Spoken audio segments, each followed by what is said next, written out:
નમસ્કાર. તમે જોઈ રહ્યા છો સીધો સંવાદ અને હું છું આપની સાથે મહેન્દ્ર.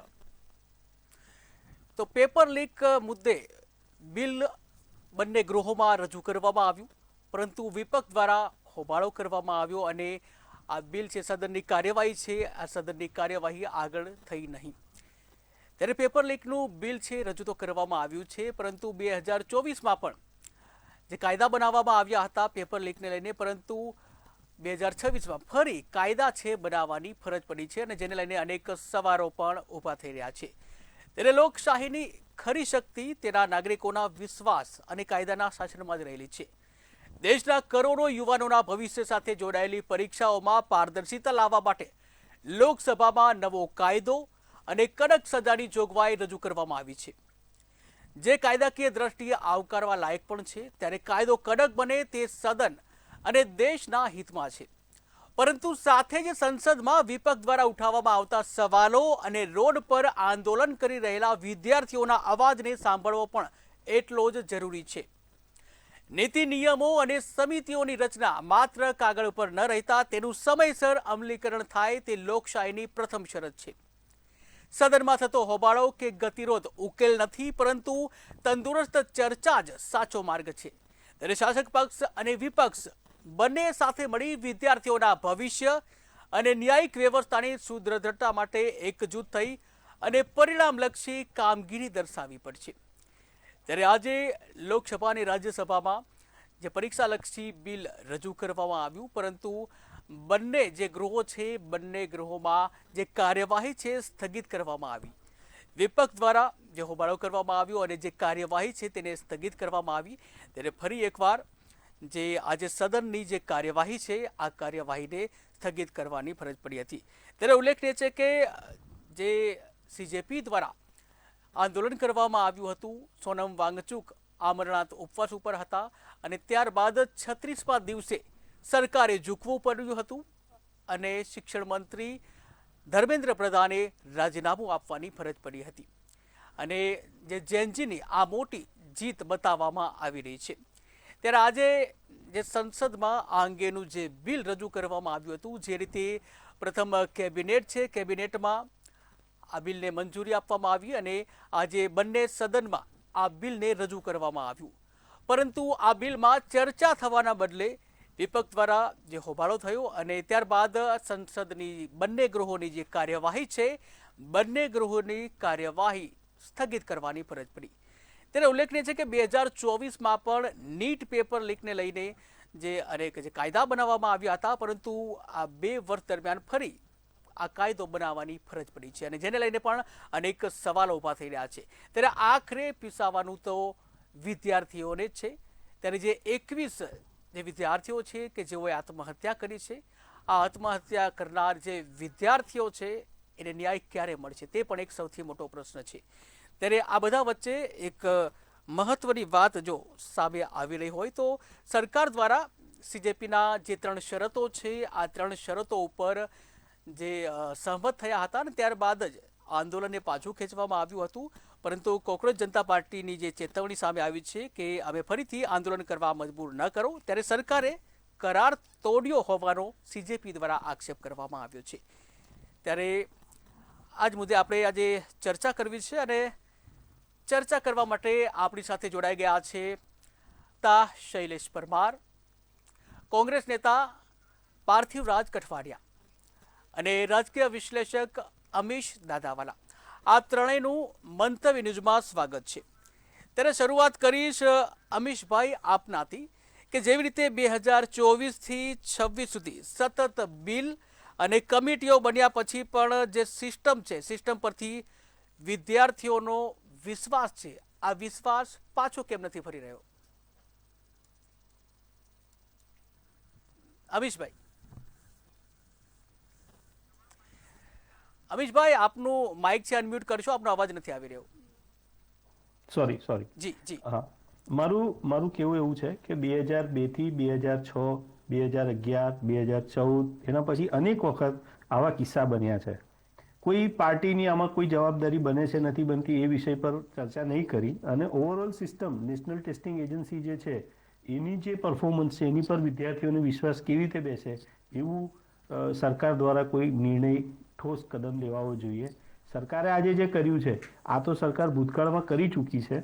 જેમ કે પોસ્કો માટે સ્પેશિયલ કોર્ટ બનાવી, પણ આજે ગુજરાતમાં પોસ્કોની હાલત શું છે? દર વર્ષે 3.5 લાખ કેસ રજીસ્ટર થાય છે અને જે 1 વર્ષમાં કેસ પૂરા કરવાના હતા એ 2 થી 3 વર્ષમાં પૂરા થાય છે. આ જ સેમ પરિસ્થિતિ નેશનલ લેવલ પર છે. આપણા ગુજરાતની વાત કરું તો ગુજરાતમાં લેન્ડ ગ્રેબિંગના કેસીસની સંખ્યા તમે જુઓ, કલેક્ટર ઓફિસની અંદર ઢગલો ફાઇલો પડેલી છે. 70 થી 80% રિજેક્શન થાય છે અને બધા લોકો જે સ્પેશિયલ ડેઝિગ્નેટેડ કોર્ટ છે એમાં અપીલમાં જાય છે અને એ કોર્ટોમાં બી ભરાવો થઈ ગયો છે. હવે આ જે સિસ્ટમ છે એ સિસ્ટમમાં કોઈ વ્યક્તિ પોતાનો રાઇટ એક્સરસાઇઝ કરવા માટે કોર્ટ કે જ્યુડિશિયલ સિસ્ટમ પાસે જતું હોય છે. પરીક્ષામાં કોઈનું રાઇટ, સિવિલ રાઇટ નથી થતો એક્સપ્લોઇટ. આખા સમાજનું ખોટું થાય છે. જ્યારે આખા સમાજનું ખોટું થતું હોય તો એ સંજોગોની અંદર કોર્ટ કચેરી પાસે એનું સમાધાન નહીં હોય. એનું સમાધાન માટે તમારે વ્યવસ્થા એવી કરવી પડે, જેમ કે ઇલેક્શન કમિશન છે તો આખા સમાજનું ઇન્વોલ્વમેન્ટ છે. જેમ કે આપણા દેશની અંદર આરટીઓ છે, આખો સમાજ ઇન્વોલ્વ છે. તો આ સિસ્ટમ છે, આ સિસ્ટમમાં કોઈ દિવસ આવી કોઈ ફાસ્ટ ટ્રેક કોર્ટની જોગવાઈ કરવામાં નથી આવી. એ બધી રેગ્યુલર કોર્ટોનું કામ છે.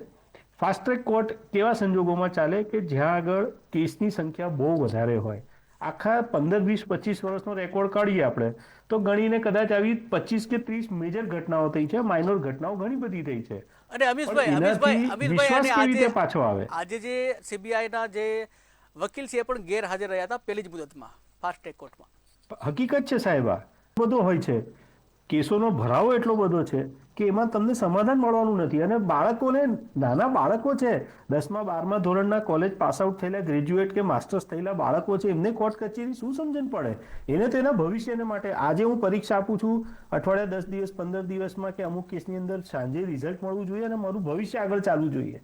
એ સિસ્ટમમાં જ્યારે વાંધો આવે ત્યારે ફાસ્ટ ટ્રેક કોર્ટની સિસ્ટમ કે even to an extent police કે કોઈ ટ્રિબ્યુનલની નિમણૂકથી વિદ્યાર્થીઓનો જે વિશ્વાસ છે જે ખસી ગયો છે એ રિસ્ટોર થવાનો નથી.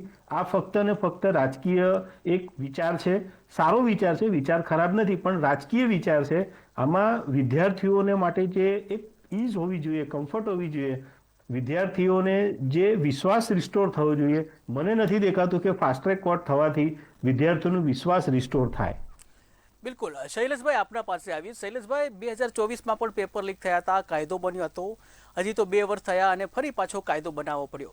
શું જે પેપર માફિયાઓ છે તેને કાબૂમાં નથી આપ લાવી રહ્યા? જો પેપર લીક થવાના જે બાબતો છે એમાં ગુજરાતની વાત કરીએ તો ગુજરાતમાં 2023માં કાયદો બન્યો અને એમાં 10 વર્ષ સુધીની, 3 વર્ષથી લઈને 10 વર્ષ સુધીની સજાની જોગવાઈ હતી અને 10 લાખથી લઈને 1 કરોડ સુધીનું જુર્માનાની પણ જોગવાઈ હતી. અને એ જોગવાઈના કારણે ગુજરાતમાં ક્યાંય આ પ્રકારનો બનાવ બને છે તો તરત જ કાર્યવાહી થાય છે ને સજાની પણ જોગવાઈ હોવાના કારણે ક્યાંક ને ક્યાંક આવા અસામાજિક તત્વો, પેપર ફોડતા જે પાપીઓ છે, પેપરની નકલ કરતા પાપીઓ છે, એના ઉપર કાયદાનો સકંજો કસાય છે. વાત રહી કેન્દ્રની, તો કેન્દ્રમાં જે પ્રકારે કોકરોચ જનતા પાર્ટી અને એ લોકોએ આંદોલન છેડ્યું, એ યુવાનોએ આંદોલન છેડ્યું, જૈનજીનું આંદોલન હતું. એ જૈનજીના આંદોલનના જે મુદ્દાઓ હતા એ બધા જ મુદ્દાઓ પરિપૂર્ણ કરવામાં આવ્યા અને બાકીના જે મુદ્દાઓ એના જે છે એ આગામી દિવસોમાં પરિપૂર્ણ કરવામાં આવશે એવી પણ બાંયધરી કેન્દ્રની સરકારે આપેલી છે ને જેપી નડ્ડાની આગેવાનીમાં એ મિટિંગો પણ થઈ છે. પણ વાત રહી કોંગ્રેસની, કે કોંગ્રેસે પેલા એવું કહ્યું કે આ કરો તો એ કર્યું, પછી કીધું આ કરો તો એ કર્યું, પછી કોંગ્રેસને ક્યાંય ધરાતલ ઉપર પગ મૂકવાનું મળતું નથી. તો એ જે વિદ્યાર્થીઓ અને જૈનજીનું આંદોલન છે એમાં ચાલુ ગાડીએ ચડી ગઈ એનો પણ વાંધો નહીં, કારણ કે એમને તો કોઈ લોકો કે એની સાથે કોઈ જોડાતા નથી, કારણ કે કોંગ્રેસ ડૂબતી નાવ છે તો એમાં નેતાઓ પણ જોડાતા નથી, કોઈ પક્ષ જોડાતા નથી, તો પછી વિદ્યાર્થીઓ તો ક્યાંથી જોડાય? વિદ્યાર્થીઓ તો એને ઓળખી ગયા છે. પણ એમ છતાં પણ કોંગ્રેસે કહ્યું કે ભાઈ બિલ લાવવું જોઈએ, તો નવેસરથી પાછું નીટની એક્ઝામ માટે કે અથવા તો પેપરની નકલ કરશે અથવા તો પેપર ફોડવાના પ્રયત્નો કરશે, તો પેપર લીક કરવાના પ્રયત્નો કરશે, એના ઉપર કાયદો લાવવાનું પણ આજે શરૂ કર્યું. આજે જ લોકસભા અને રાજ્યસભામાં એ કાયદા વિશે ચર્ચાઓ પણ થઈ, પણ ક્યાંક ને ક્યાંક હોબાળો કર્યો, કોંગ્રેસે સંસદને ચાલવા ન દીધી. તો પછી શું કરવું છે? પણ માનો કે તમારે કરવું છે, શું એ જ નથી સમજાતું. શૈલેષભાઈ 2024માં પણ જે કાયદો લાવવામાં આવ્યો હતો, હજી તો 2 જ વર્ષ થયા છે, ભાજપની સરકાર હતી, છતાં પણ આ નવો કાયદો શા માટે લાવવો પડ્યો? શું સરકાર નિષ્ફળ રહી છે? જો માગણી થઈ છે, પણ 2 વર્ષ થયા છે. જે લોકો આંદોલનકારીઓ જે છે, આંદોલન કરતા જે યુવાનો છે, એમણે માગણી કરી છે. કોંગ્રેસે પણ કહ્યું છે કે ભાઈ અમે ચર્ચા કરવા પણ તૈયાર છીએ. અને નરેન્દ્રભાઈ મોદી જ્યારે પોતે આવીને કહેતા હોય કે અમે સંસદમાં બિલ લાવીશું તો ચર્ચા કરવા માટે તૈયાર રહ્યો. તો ચર્ચા કરવાની વાત હતી તો ચર્ચા પણ કરીને બિલ પણ મૂક્યું છે, તો પણ સંસદ ચલાવવા ન દેવી. એટલે કોંગ્રેસના પેટમાં ક્યાંક પાપ છે. કોંગ્રેસે ચાવવાના અને દેખાડવાના બંને જુદા છે. આપ 2024ની વાત કરો છો, પરંતુ આ કહ્યું છે કે ભાઈ નવેસરથી કાયદો લાવો અને પેપર લીક કરનારાઓ જે નરાધમો જે છે, જે પાપીઓ જે છે, જે અસામાજિક તત્વો જે છે, એમને કાયદાનો પાઠ ભણાવવો જોઈએ. કડકમાં કડક સજા થવી જોઈએ. કડક કાયદો લાવવા માટે, કડક સજા કરવા માટે, એવી સજા કે જેનાથી માનો કે કેન્દ્રમાં પણ એવો કાયદો છે કે 10 વર્ષથી ની સજા અને 1 કરોડથી લઈને 10 કરોડ સુધીનું જુર્માનાનું જોગવાઈ કરેલી છે ને બીજા પણ કડક નિયમો છે. એટલે કહેવાનો મતલબ એના ઉપર જેટલા કડક કાયદાઓ લદાય એ લાદવા માટેની કેન્દ્ર સરકારની તૈયારી છે અને એ માટે બિલ પણ લાવ્યા છીએ. પણ પેલા કે બિલ લાવો તો બિલ લાવ્યા, કાયદો લાવ્યા કે ભાઈ કોઈ પેપર ફોડશે તો એની ઉપર આપણે કડકમાં કડક કાર્યવાહી કરશું. એમ છતાં પણ કોંગ્રેસના લોકો વેલમાં ઘૂસી જાય છે. સંસદ ચાલવા નથી દેતા, લોકસભા ચલાવવા નથી દેતા, રાજ્યસભા પણ ચલાવવા નથી દેતા. એટલે એના મનમાં શું છે એ જાણવું જરૂરી. બિલકુલ જાણીશું એમના મનમાં શું છે, એ પણ આપણે જાણવાનો પ્રયત્ન કરીએ. પાર્થિવરાજભાઈ, આપના પાસે આવીશ કે બંને સદનમાં જે વિરોધ કરવામાં આવ્યો અને કાર્યવાહી શરૂ નથી થવા દીધી, આપની પ્રતિક્રિયા? મહેન્દ્રભાઈ, ખાસ કરીને હમણાં જે રીતે ભારતીય જનતા પાર્ટીના પ્રવક્તા દરેક બાબતે કોંગ્રેસ ઉપર લાંછન લગાડવા, કોંગ્રેસ ઉપર આક્ષેપ કરવા, તો આ ગુજરાતની સરકારમાં જેને કહી શકાય કે ચીફ ઓફિસરનું પેપર 2014માં ફૂટ્યું હતું, શું એના માટે કોંગ્રેસ જવાબદાર છે કે ભાજપ જવાબદાર છે? ટેટ ટાટના પેપર ફૂટ્યા, કોણ જવાબદાર છે? ભાજપ સરકાર કે કોંગ્રેસ સરકાર? વનરક્ષકનું પેપર ફૂટ્યું તો કોણ જવાબદાર છે? જેને કહી શકાય હેટલકનું પેપર ફૂટ્યું, તલાટીનું પેપર ફૂટ્યું, આવા અનેક પેપરો. એટલે કે 2014થી આજની તારીખ સુધીમાં 34 જેટલા પેપર ભારતીય જનતા પાર્ટીના શાસનમાં ગુજરાત રાજ્યમાં ફૂટ્યા છે. ક્યાંક ને ક્યાંક પેપર લીક થયા, ક્યાંક ને ક્યાંક ઇરેગ્યુલરિટી સામે આવી અને સમગ્ર દેશમાં 152 જેટલી ઘટનાઓ જેને કહી શકાય પેપર લીક જેવી એ આખા દેશમાં બની છે. તો અત્યારે છેલ્લા 10 વર્ષથી આપણે સૌ જાણીએ છીએ કે સમગ્ર દેશમાં મોટા ભાગના રાજ્યોમાં કોનું શાસન છે? તો ભારતીય જનતા પાર્ટીનું શાસન છે. તો સવાલ પણ ભારતીય જનતા પાર્ટીને જ પૂછવામાં આવશે કે તમારા શાસનમાં આટલા પેપર કેમ લીક થાય છે? જેને કહી શકાય કે આખી પેપર લીકની સરકાર હોય તેવી પરિસ્થિતિ થઈ ગઈ છે. અને એટલા માટે કે જે અત્યારે જે 2023ના કાયદાની જે વાત કરે છે ભારતીય જનતા પાર્ટીના આગેવાનો, તેમને યાદ કરાવવું પડે કે સૌથી પહેલો પેપર લીકની વિરુદ્ધનો 10 વર્ષની સજાવાળો કાયદો એ રાજસ્થાનની કોંગ્રેસ સરકાર અશોક ગેહલોતના નેતૃત્વવાળી સરકારે કર્યો હતો અને જેને કોપી કરીને ત્યારબાદ ગુજરાત સરકારે કર્યો. બીજી વાત કરીએ, એજ્યુકેશન સિસ્ટમમાં રિફોર્મ લાવવાની વાત કરીએ તો એમાં ખોટું શું છે? શું એજ્યુકેશન સિસ્ટમમાં રિફોર્મ ના થવા જોઈએ સમયાંતરે? અને આજે પણ એમને જે કમિટી બનાવી, જે કમિટી રિફોર્મ્સ માટે બનાવવાની વાત કરી, એ એજ્યુકેશન રિફોર્મ્સ માટેની કમિટીના ચેરમેન કોને બનાવ્યા? તો એ જ કોંગ્રેસના નેતા નંદન નિલેકાનીને બનાવ્યા. સ્પષ્ટપણે જે વિઝન હોવું જોઈએ એ કોંગ્રેસ પાસે છે અને જ્યારે વિઝન સાથે કોંગ્રેસ સવાલ પૂછે તો ભારતીય જનતા પાર્ટીના લોકોને પેટમાં તેલ રેડાય છે. મુદ્દો એ છે કે આજે જે સંસદનો મુદ્દો હતો કે જે 3 મુદ્દાની વાત હતી. પહેલો મુદ્દો હતો કે જે ધર્મેન્દ્ર પ્રધાન છે, પેપર લીક પ્રધાન છે, તેનું રાજીનામું થવું જોઈએ. દેશના યુવાનોએ બતાવી દીધું કે કઈ રીતે આ ધર્મેન્દ્ર પ્રધાનનું રાજીનામું લઈ શકાય. એનો બદલો વાળવા માટે પહેલા તો જે દિવસે આંદોલન થયું તે દિવસે બાળકો ઉપર, આપણા જ બાળકો, આપણા સૌના દીકરા દીકરીઓ ઉપર પેલેટ ગન વરસાવી, જે આતંકવાદીઓ પર વરસાવતા હતા એવી પેલેટ ગન વરસાવી અને એના કિસ્સા સામે આવ્યા. બિહારની વાત કરીએ તો બિહારમાં પણ આપણે જાણ્યું કે AK-47 જેવા હથિયારના ફાયરિંગ થયા એવી માહિતી મળે છે. સાથે સાથે આ વાત એટલા માટે કહું છું કે બદલો લેવાનો ધર્મેન્દ્ર પ્રધાનના રાજીનામાનો સરકાર બદલો લેવા માટે આજે વેસ્ટ બેંગાલ હોય, બિહાર હોય, દિલ્હી હોય, એ વિદ્યાર્થીઓ ઉપર, આપણા બાળકો ઉપર કેસ કરવામાં આવી રહ્યા છે, એમને જેલમાં ધકેલવાની વાતો થઈ રહી છે, ત્યારે સ્પષ્ટ દેખાડે છે કે આ મોદી સરકારનો, ભાજપ સરકારનો ડર, વિદ્યાર્થીઓ યુવાનોથી ડરી ગયા છે. અમે સ્પષ્ટપણે માનીએ છીએ કે આ દેશમાં સંપૂર્ણ રીતે એજ્યુકેશન રિફોર્મ આવવા જોઈએ અને એજ્યુકેશન રિફોર્મની વાત કરીએ છીએ. તમારામાં તૈયારી હોય તો પહેલા ગૃહમંત્રીને કહો કે ગૃહમાં કે આ બાળકો ઉપર પેલેટ ગન કેમ વરસાવી, આ આપણા દીકરા દીકરીઓ ઉપર પેલેટ ગનનો મારો કેમ કર્યો, જે ગન આતંકવાદીઓના વિરુદ્ધમાં ઉપયોગ થતી હતી એ આ ભારત દેશના યુવાનો, વિદ્યાર્થીઓ, જેનઝી ઉપર ઉપયોગ કરવામાં આવી, તેનો જવાબ અમે માંગીએ છીએ. અને એના માટે થઈને પહેલા અમે એ જ વાત મૂકી કે અમિતભાઈ શાહ, કેન્દ્રીય ગૃહમંત્રી, જવાબ આપે કે આ વિદ્યાર્થીઓ ઉપર પેલેટ ગનનો ઉપયોગ કેમ થયો, આ વિદ્યાર્થીઓને લાઠીથી કેમ પીટવામાં આવ્યા, આ વિદ્યાર્થીઓના, આ દીકરા દીકરીઓના માથા કેમ ફોડવામાં આવ્યા, આ દીકરા દીકરીઓના પગ ભાંગી કેમ ગયા લાઠીચાર્જથી, એનો જવાબ આપો. બિલકુલ, ચોક્કસ તમામના જવાબ પણ લઈશું. ત્યારે અમીશભાઈ આપણા પાસે આવીશ કે જેવી રીતે અગાઉ રાધાકૃષ્ણ સમિતિથી લઈ ટાસ્ક ફોર્સ સુધી જે નીતિ જે છે એનું અમલીકરણમાં વિલંબ કેમ? 101 જેટલા એમણે સુધારાની જે વાત કરી, પરંતુ હજી સુધી એ અમલ થયો નથી. સૌથી પહેલા તો હું મંતવ્યના તમામ દર્શકોને એક નાની અમથી ઇન્ફોર્મેશન શેર કરવા માંગીશ કે 2024માં જે કાયદો બન્યો એના પછી જેટલા પણ પેપર લીક થયા એમાં કન્વિક્શન 0 છે. એક પણ માણસને સજા થઈ નથી. એ ફાસ્ટ ટ્રેક કોર્ટ હોય કે રેગ્યુલર કોર્ટ હોય કે પોલીસ ઇન્ક્વાયરી હોય કે કશું પણ હોય. બીજી વસ્તુ, તમે જે પ્રશ્ન પૂછો એનો તમને બહુ સરળ છે કે આપણા દેશની અંદર અત્યારે જે સરકાર છે, ભાજપની સરકાર છે, એનું જે શીર્ષ નેતૃત્વ છે એને કેપિટલિઝમમાં વધારે રસ છે, રિફોર્મ્સમાં રસ ઓછો છે. એ દેશની પ્રગતિ કરી રહ્યા છે. તમે ભાજપના મેનિફેસ્ટોથી માંડીને કોઈ પણ જગ્યાએ તમે એવું નહીં જુઓ કે નેશનલ એજ્યુકેશન પોલિસી 2019માં આવી એના પછી એ લોકોએ રિસર્ચ, એજ્યુકેશન વિશે કોઈ જગ્યાએ કર્યું હોય, પણ આ એક વિઝન એમણે ચોક્કસ આપ્યું કે 2047ની અંદર વિકસિત ભારતનો વિઝન સાથે અમે લોકો કામ કરી રહ્યા છે.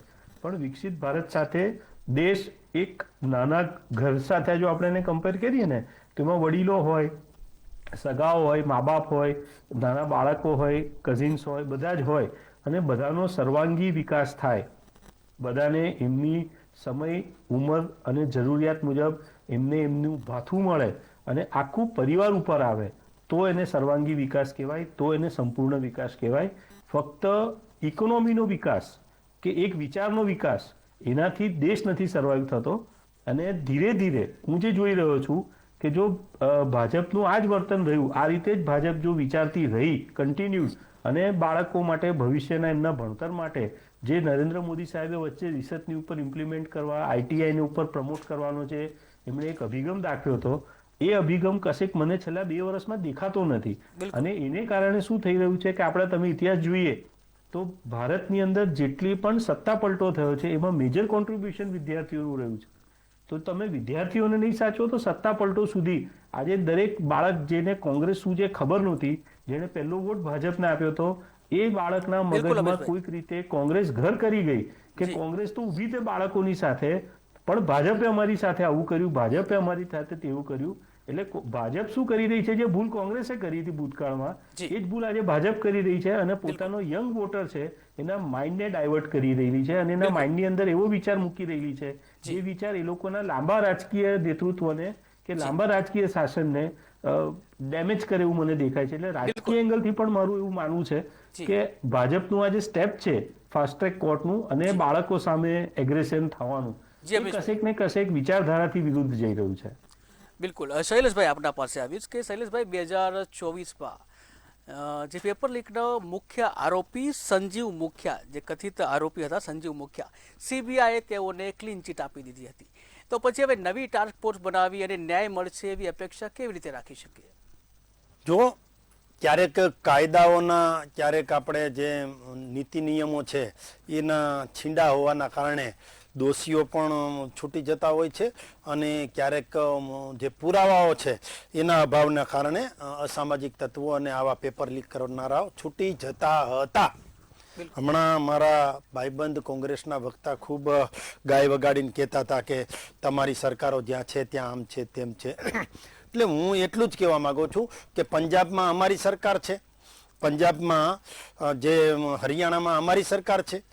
પેપર લીક 2012માં થયું તમારા શાસનકાળ યુપીએ શાસનકાળમાં, ત્યારે અમારી સરકાર હતી. 2009માં હરિયાણામાં શિક્ષકનું પેપર લીક થયું, ત્યાં શું ભારતીય જનતા પાર્ટીની સરકાર હતી. 2006માં જે MBBSનું પેપર લીક થયું ત્યારે ભારતીય જનતા પાર્ટીનું શાસન હતું. 2026માં પંજાબનું પેપર લીક થયું પંજાબમાં, ત્યાં શું ભારતીય જનતા પાર્ટીની સરકાર છે. 2026માં જે કોંગ્રેસ છે એની સરકારો જ્યાં છે ત્યાં કર્ણાટક, ત્યાં ધોરણ 10નું જે હાયર સેકન્ડરી બોર્ડનું પેપર લીક થયું ત્યાં શું ભારતીય જનતા પાર્ટીની સરકાર છે. 2023માં પણ કર્ણાટકમાં PSI નું પેપર લીક થયું તો ત્યાં શું ભારતીય જનતા પાર્ટીનું શાસન છે. બિલકુલ. મારે કેવું છે એટલું કે મંતવ્ય ન્યૂઝ જેવી પ્રતિષ્ઠિત ચેનલ પરથી જ્યારે વાત કરતા હોય ત્યારે ઠોસ વાત કરવી પડે, પાયા વિહોણી વાત ન ચાલે. નીટ આવ્યું ક્યારથી? નીટ આવ્યું ક્યારથી? 2016થી નીટ આવ્યું. અને નીટ લાવનાર કોણ છે? ભારતીય જનતા પાર્ટીની NDA સરકાર લાવનાર છે. અત્યાર સુધી તો MBBS માં એડમિશન મામા માસીના છોકરાના જ થતા હતા ભાઈ. કેન્દ્રમાં જ્યારે કોંગ્રેસની યુપીએ સરકાર હતી ત્યારે. આમાં જ્યારથી નીટ આવ્યું ત્યારે ગરીબ માના દીકરા પણ MBBS માં એડમિશન લેતા થયા છે. અને જે મામા માસીના છોકરાઓ જે સ્થાનિક બોર્ડ મારફતે આવી જતા તે બંધ થયું છે. નહીં, હું સ્વીકારું છું અમારી ભૂલ થઈ હોય, અમારી મિસ્ટેક હોય, ક્ષતિ હોય તે અમે સ્વીકારીએ છીએ. જે લોકોની વાત હોય, ખેડૂતોની વાત હોય, વેપારીઓની વાત હોય, યુવાનો કે વિદ્યાર્થીઓની વાત હોય એ અમે સ્વીકારીએ છીએ. અને સ્વીકાર્યા પછી જ જે પગલાઓ લીધા છે અને આખરે ધર્મેન્દ્ર પ્રધાનજીએ સ્વેચ્છાએ રાજીનામું પણ આપ્યું છે. બિલકુલ. અને તમારા રાજીનામું પણ આપ્યું છે. વાત તો ઠીક છે, એ તો ગંભીર છે. કોંગ્રેસની વખતે બોમ્બ ફૂટતા હતા તો પણ એક પણ મંત્રી રાજીનામું નતા આપતા. સ્વેચ્છાએ તો કોઈએ રાજીનામું નથી આપ્યું. લાલ બહાદુર શૈલેષભાઈ લાલ બહાદુર શાસ્ત્રીએ પ્રથમ રાજીનામું આપ્યું હતું. પાર્થિવ રાજ, આપના પાસે આવું છું, આપની છેલ્લી પ્રતિક્રિયા. છેલ્લી પ્રતિષ્ઠિત મંતવ્ય ચેનલ ઉપર ભારતીય જનતા પાર્ટીના પ્રવક્તા જૂઠું બોલે સ્વીકારી શકાય? પહેલી નીટની પરીક્ષા વર્ષ 2013માં લેવાઈ હતી. આપના માધ્યમથી, મંતવ્યના માધ્યમથી આપ સૌને વિનંતી કરું છું કે આપ પોતાના ઇન્ટરનેટ ઉપર સર્ચ કરીને જોઈ લો કે પહેલી પરીક્ષા યુપીએના શાસનમાં લેવાઈ હતી કે NDAના શાસનમાં લેવાઈ હતી. પહેલું નીટનું પેપર ચોક્કસ એ ભાજપ સરકારમાં ફૂટ્યું. એ ચોક્કસ પેપર લીક થયું, એ ભાજપ સરકારમાં લીક થયું, એ ચોક્કસ માનવું છે. પણ મંતવ્યના માધ્યમથી આ દેશના વિદ્યાર્થીઓને હું કહેવા માંગુ છું કે આટલી પ્રતિષ્ઠિત ચેનલના માધ્યમથી જ્યારે જૂઠું બોલતા હોય, 36 દિવસ છોકરાઓએ આંદોલન કર્યું, દીકરા દીકરીઓ આંદોલન કર્યું, તેના પાપે એને કહી શકાય કે રાજીનામું ખુશીનામું નહોતું. આ તો અકાલ પટ્ટી હતી. વિદ્યાર્થી અને યુવાનોના બીકે અકાલ પટ્ટી હતી. અને વાત એટલા માટે કરવી છે કે સમગ્ર એજ્યુકેશન સિસ્ટમમાં NTA માં નેશનલ ટેસ્ટિંગ એજન્સી જે તમારી ભાજપની સરકારે બનાવી 2017માં બનાવી, ત્યારે મારે પૂછવું છે કે 2017માં જે બનાવી તો પરમનન્ટ સ્ટાફ શું કામ નહોતો મૂક્યો? એમાં પણ ટેમ્પરરી સ્ટાફ મૂક્યો, ત્યારે આ ગોટાળા થયા. તમે પરમનન્ટ સ્ટાફ પણ NTA માં નથી મૂકી શક્યા, એ પણ હકીકત છે. મારું માનવું છે, કારણ કે મંતવ્યના માધ્યમથી હું કહેવા માંગુ છું કે આ દેશના યુવાનો હવે જાગી ગયા છે. તમારી જુઠ્ઠી ખોખલી વાતોમાં નથી આવવાના અને તમને ચોરાએ પર રસ્તા ઉપર જવાબ આપવાના છે. જી જી શૈલેષભાઈ, પાર્થિવરાજભાઈ અને અમીશભાઈ, આપ ત્રણેય અમારી સાથે જોડાયા. આપ ત્રણેયનો આભાર. ત્યારે દેશના યુવાનો છે એ ખરેખર હવે જાગ્યા છે. પરીક્ષાની પ્રણાલીની પવિત્રતા અને કરોડો યુવાનોનો વિશ્વાસ જાળવવો એ કોઈ પણ દેશની લોકશાહી માટે પ્રથમ પ્રાથમિકતા છે. કાયદા કડક બનાવવાથી આગળ વધીને તેનું નિષ્પક્ષ અને સમયબદ્ધ અમલીકરણ સુનિશ્ચિત કરવું અનિવાર્ય છે. ત્યારે રાજકીય મતભેદોથી ઉપર ઉઠી સદન અને સત્તા મંડળીએ જ આ બાબતે સુનિશ્ચિત કરવી પડશે કે કોઈ નિર્દોષ વિદ્યાર્થીઓનો હક ન છીનવાય અને કોઈ દોષિત બચી ન જાય. પારદર્શિતા, જવાબદેહી અને ઝડપી ન્યાય જ આ સમસ્યાનો કાયમી અને સચોટ ઉકેલ છે. સીધા સંવાદમાં હાલ બસ આટલું. ફરી નવા ટોપિક સાથે મળીશું. મને રજા આપશો. નમસ્કાર.